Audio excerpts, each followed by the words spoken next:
Good afternoon. And yes, I will try to make this short.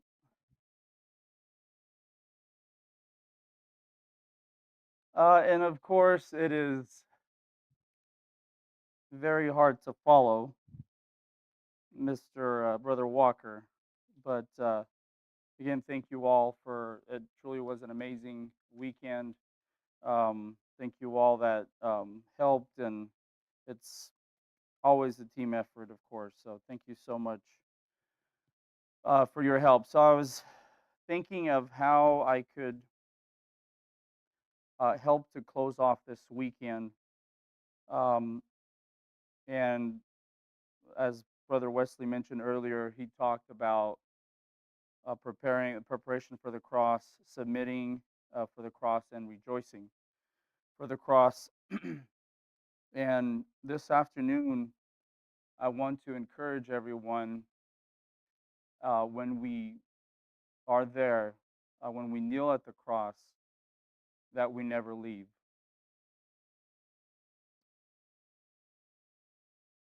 Spiritually and mentally, that we never leave that cross.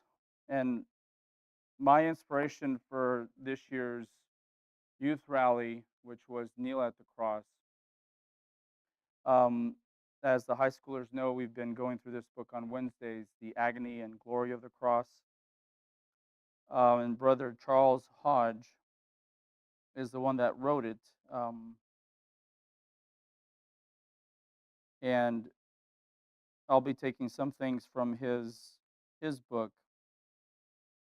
He talks about taking up our cross, and he gives us a couple reasons why we should do that.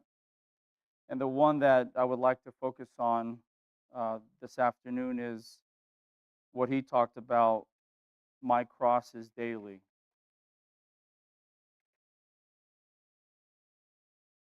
Because as he says in his book, Christianity is a life, not just a moment. He says all of us must develop and maintain our own individual relationships with God. We cannot afford to live in doubt and visit our faith. He says we must live in faith and abandon our doubt. In 1 Corinthians 15:31 talks about Paul dying daily, and so is Christianity. He says we need daily bread, and the daily spiritual bread.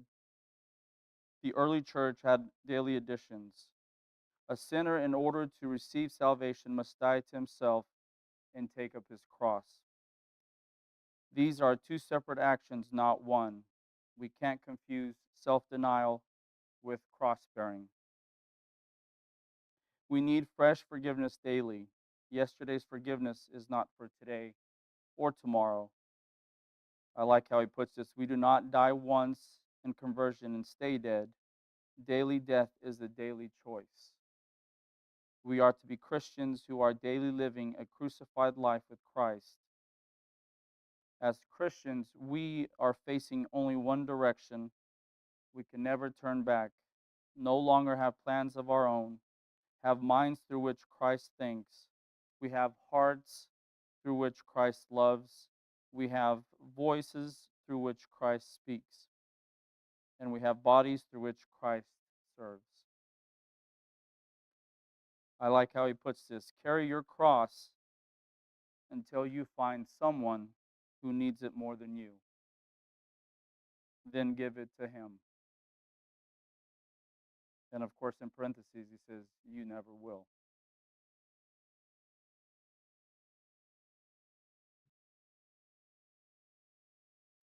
To be at the cross, to stay at the cross, if we want to be closer to God, kneel at the cross. If we want to be better people, better Christians,